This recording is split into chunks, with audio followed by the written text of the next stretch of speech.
Portico Cafe's mission is to bridge people from brokenness to restoration by providing job training and employment ladders to people transitioning from incarceration, addiction, and homelessness. When the cafe opened its doors, investors' biggest concern was the turnover they would experience in their infancy. How would they get a bunch of criminals and addicts to show up for work on time and stay employed with them? Would they experience problems with drug abuse or theft? But determined to be an asset to their community and serve a disadvantaged population, they continued with their mission, despite their doubts. What they found was astonishing. They had a 90% employee retention rate in the first 3 years of business. Through this success, they learned that when you invest in people, they invest in themselves. When you give people a supportive environment where they don't have to pretend to be someone they're not, and that they are valued despite where they come from, these people stick around, and more importantly, they thrive. How do I know? Because I'm one of the people that they took a chance on.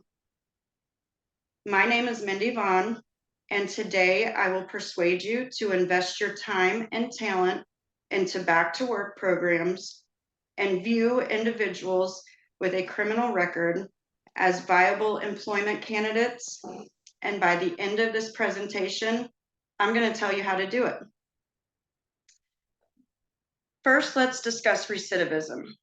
According to Webster's dictionary, recidivism means a tendency to relapse into a previous condition or mode of behavior, or relapse into criminal behavior.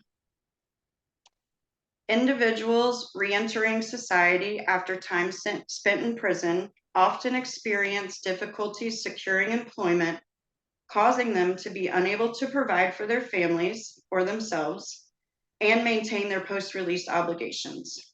And it eventually causes them to recidivate. Securing employment early in the transition allows them to provide for themselves. It also encourages self-esteem, occupies their time, and makes them feel like they're an asset to the community.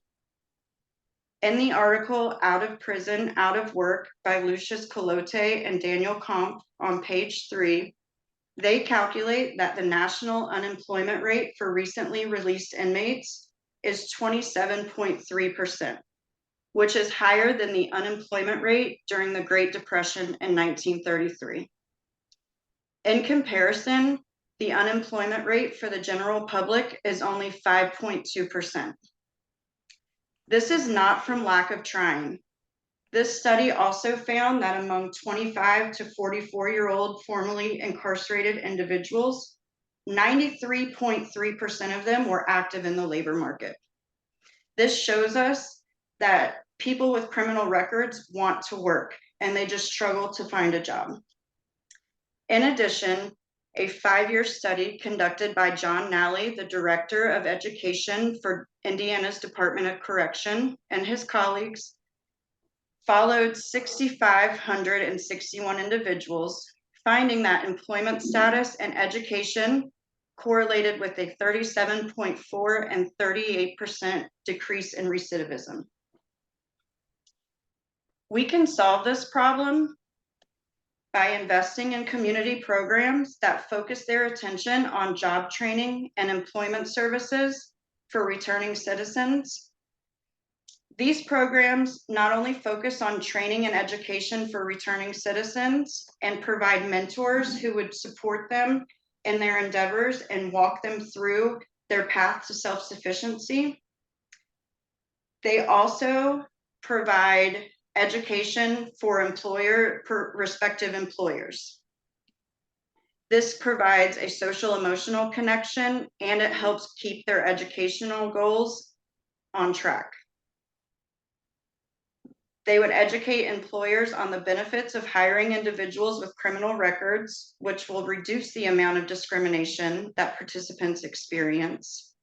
And once they have completed the program, they can give back to their community by mentoring newly enrolled students. By investing in back to work programs, we will reduce the amount of recidivism, enabling returning citizens to obtain gainful employment, learn in a supportive environment surrounded by people who want to see them succeed, and reduce the amount of employment discrimination.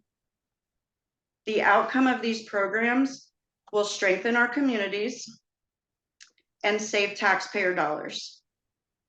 In a report created by the American Civil Liberties Union titled Back to Work, How Hiring Formerly Incarcerated Job Seekers Benefits Your Company, on page 10, they state a Florida study estimated that increasing employment for individuals released from state prison by 50% will save taxpayer money, or save taxpayers $86 million annually.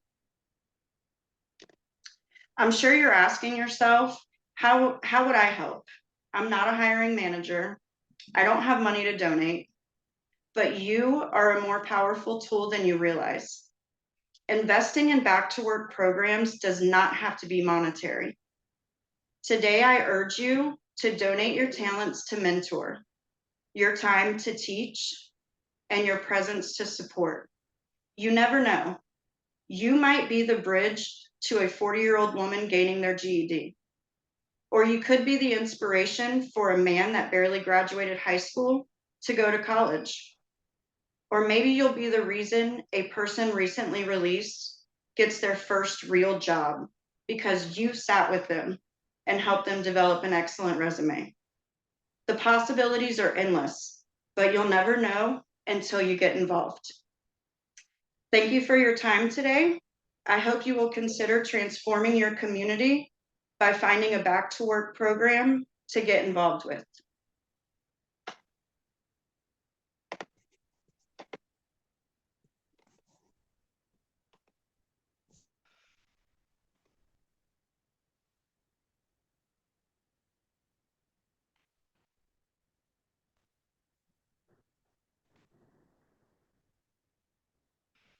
Isn't that